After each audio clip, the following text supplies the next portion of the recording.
Big బాస్‌పై case నమోదైంది. Banjara Hills police స్టేషన్‌లో సిద్దిపేటకు సంబంధించిన ఇద్దరొచ్చి కేసు పెట్టారు. ఇది మన సంస్కృతి, సంప్రదాయాలకి విరుద్ధంగా ఉంది. చాలా అశ్లీలంగా ఉంది అని చెప్పని వాళ్ళు కేసు పెట్టారు. పోలీసోళ్ళు కేసు తీసుకున్నారు.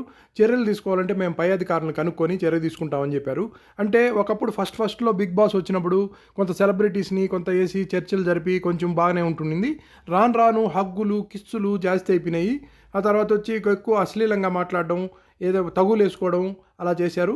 కొంత రేటింగ్ పడిపోయిన తర్వాత కొత్తగా 6 మందిని తీసుకొచ్చి ఎక్కడెక్కడ వివాదాల్లో ఉన్నాయో వాళ్ళందరిని తీసుకొచ్చేసి బయట అంటే బిందెల కాడ అంతకుముందు పాత రోజుల్లో కొట్టుకుంటున్నారు కదా!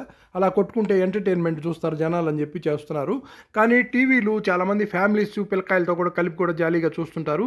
అలాంటి వారికి చాలా ఎబ్బెట్టుగా, ఇబ్బందిగా ఉంటుంది. ఎందుకంటే బూతులు మాట్లాడినా పిల్లకాయల ముందు పెద్దోళ్ళు కూర్చొని టీవీ ముందు చూడాలంటే చాలా బాధగా ఉంటుంది.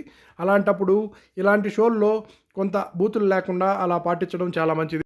కన్నడ బిగ్ బాస్‌లో కూడా నీళ్లు బయటకు వదులుతున్నారనే ఉద్దేశంతో ఎవరో కేసు పెట్టిన దానివల్ల అక్కడ మూసేశారు. తర్వాత 2 రోజుల తర్వాత వాళ్ళు కాంప్రమైజ్ చేసుకొని తర్వాత మళ్ళా ఓపెన్ చేసుకున్నారు. అందువల్ల అలా బిగ్ బాస్‌లు వివాదాల్లో చిక్కుంటున్నాయి ఎక్కువ. మొదట్లో ఏమో ఏశారు.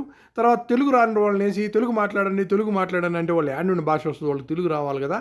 తర్వాత బయట వివాదాల్లో ఉండి ఏదో ఒక సెన్సేషనల్ క్రియేట్ అయిన వాళ్ళని తీసుకొచ్చి ఎయాలని బిందెలేసి కొట్టుకున్నట్టు కొట్టుకోవాలని కాకుండా కొంచెం నాలెడ్జబుల్‌గాను, డీసెంట్‌గాను ఉంటే బాగుంటదని జనాలు అనుకుంటున్నారు.